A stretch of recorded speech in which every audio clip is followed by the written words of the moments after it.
Hello Bangladesh, সবাইকে শুভেচ্ছা। কেমন আছেন? আশা করছি সবাই ভালো আছেন, আমিও ভালো আছি। আমাদের জীবনের অনেকেরই অনেক রকম শখ থাকে। কারো বা থাকে বাগান করা, কারো বা থাকে পড়াশোনা করা, কারো বা থাকে প্রেম করা।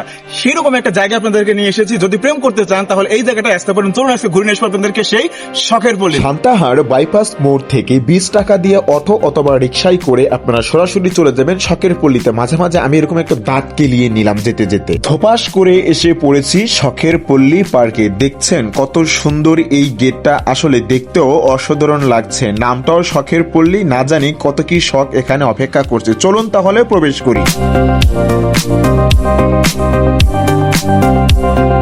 প্রথমে টিকিট সংগ্রহ করে নিলাম। টিকিটের মূল্য জনপ্রতি 50 টাকা। প্রবেশদ্বারে আপনাদেরকে স্বাগতম জানাবে বাংলাদেশের 71-এর মুক্তিযুদ্ধ।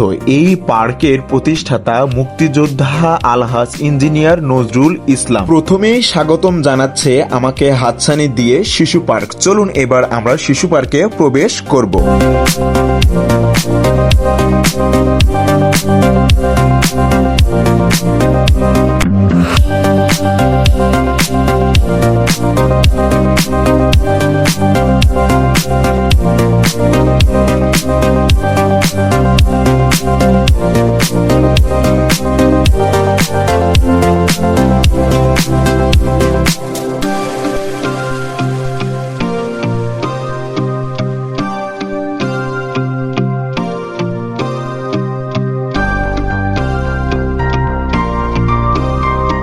শিশু পার্কে রাস্তা ধরে সামনে এগোতেই পড়বে একটা দুর্দান্ত পুকুর। চলুন সবাই মিলে পুকুরের এই সুন্দর দৃশ্যটি দেখে আসি।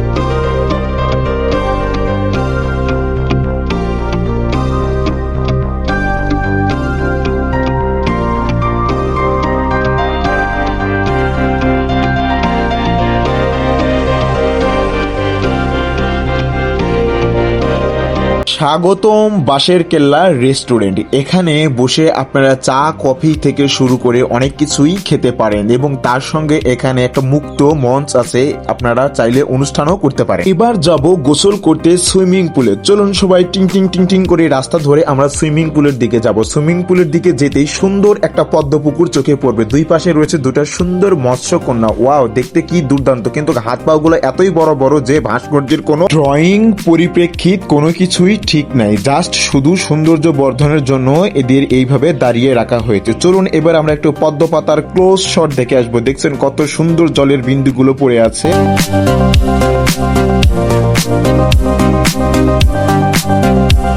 পদ্মপুকুরের এই পারে কাঠবাদাম গাছের নিচে বসার জন্য সুন্দর সুন্দর স্থান রয়েছে। এসে দেখি সুইমিং পুলটা বন্ধ। হায় রে কপাল, কি করে গোসল করব। যাই হোক, সুইমিং পুলটা দুপুরবেলা খোলা থাকে আর প্রতিজনের টিকিট মূল্য এখানে 50 টাকা। চাইলে আপনারা গোসল করতে পারেন এবং বসার জন্য চারদিকে চমৎকার কিছু চেয়ার রয়েছে।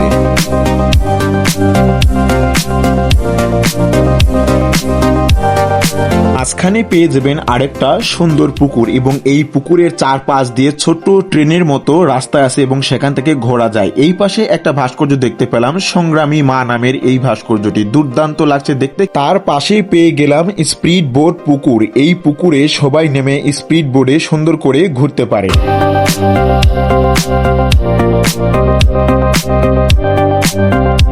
স্বাগতম সবাইকে ডাইনোসর ওয়ার্ল্ডে। চলুন এবার আমরা চলে যাব একেবারে ডাইনোসর জগতে। ওয়াও, দুর্দান্ত একটা ডাইনোসর এবং অনেক বড়, যেটা আমার ক্যামেরার ফ্রেমে বন্দি করতে আমি হিমশিম খেয়ে যাচ্ছিলাম।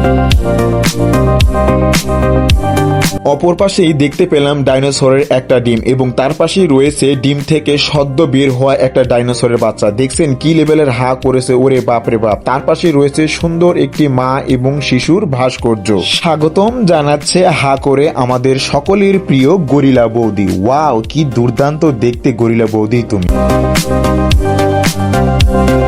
চমৎকার দুটি জাদুর ঘোড়া। চাইলে এদের পিঠে চড়ে আপনি জাদুর রাজ্যে ঘুরে আসতে পারেন। তার পাশেই রয়েছে জেব্রা পরিবার। ছানাপোনাদেরকে নিয়ে এরা সুন্দরভাবে ঘুরছে এই পুকুর পাড়ে।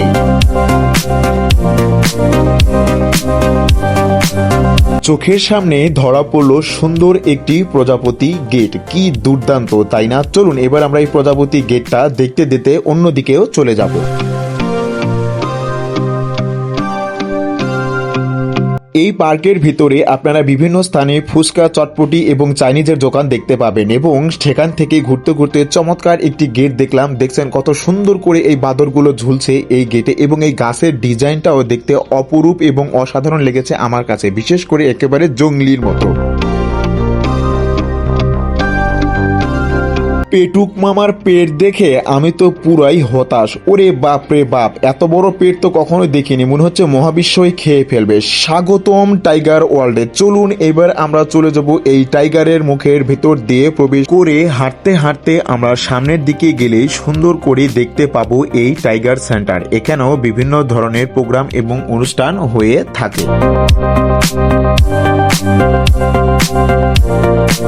চমৎকার এই ঈগল পাখিটি দেখতে দুর্দান্ত লাগছে। ঈগল পাখিটি সুন্দর একটা মাছ শিকার করেছে। আর এই চত্বরের নাম কি জানেন? ঈগল চত্বর। চারদিকের এই সবুজ প্রকৃতি আপনাকে দুর্দান্ত একটা প্রশান্তি দিবে, কারণ এই পার্কের সুন্দরটাই হচ্ছে সবচেয়ে বেশি গাছপালা এবং সবুজ প্রকৃতি। চলুন এবার আমরা একটু লাল শালুকের দেশে ঘুরে আসবো এবং এই সময়টায় ঝিরিঝিরি বৃষ্টিও হচ্ছিল।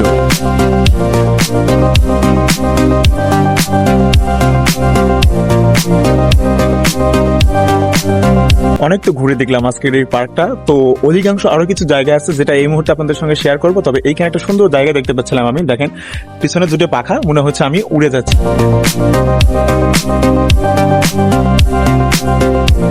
এই পার্কে সুন্দর এই মসজিদটি আমার নজর কেড়েছে। দুর্দান্ত লেগেছে এর ডিজাইনটা। এখানে সবাই নামাজ পড়তে পারেন এবং তার চেয়ে বিশেষত্ব হচ্ছে এখানে মহিলাদের জন্য নামাজের ব্যবস্থা রয়েছে। তার পাশে রয়েছে সুন্দর একটা কমিউনিটি সেন্টার। লাল, নীল, হলুদ, সবুজ, সাদা সুন্দর বাতি ঘেরা এই গেটের ভেতর দিয়ে আমরা এখন প্রবেশ করব কমিউনিটি সেন্টার এর ভেতরে। চলুন তাহলে দেখতে থাকি একসঙ্গে।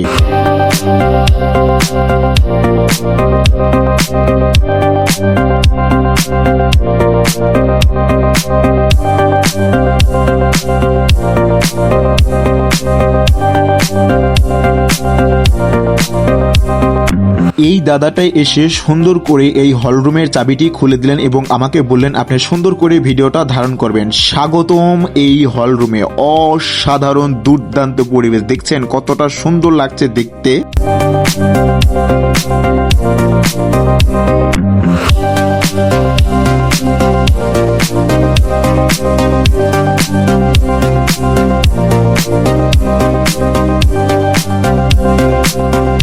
হলরুমের এই জানালার পর্দাগুলো খুলে দিলে বাহিরের প্রাকৃতিক পরিবেশ আপনাকে অসাধারণ একটা ফিল এনে দিবে। দেখছেন কতটা সুন্দর লাগছে। আপনাদেরকে এই শখের পল্লী পার্কটি দেখাতে দেখাতে আমারও একটু শখ হলো আইসক্রিম খাবার, তাই আমিও একটু আইসক্রিম খেতে খেতে চলছি। ভ্রমণ পিয়াসীদের জন্য নতুন করে সুসংবাদ দিচ্ছি আপনারা যারা ঘুরতে ভালোবাসেন এবং ভ্রমণ করতে ভালোবাসেন, বিশেষ করে আপনাদের পরিবার এবং প্রিয়জনকে নিয়ে অবশ্যই এই জায়গাটায় আপনারা আসতে পারেন। আপনাদের মন ভরিয়ে দিতে, প্রকৃতির ছোঁয়াতে এবং প্রকৃতির টানে আপনাকে অসাধারণ একটা ফিল দিবে। সো আজকের এই ব্লগটি কেমন লেগেছে অবশ্যই আমাকে কমেন্ট বক্সে জানাবেন। যদি ভালো লেগে থাকে তাহলে লাইক এবং কমেন্ট করে এবং শেয়ার দিয়ে সবার মধ্যে ছড়িয়ে দিবেন দেখার জন্য। ভালো থাকুন সবাই, টাটা।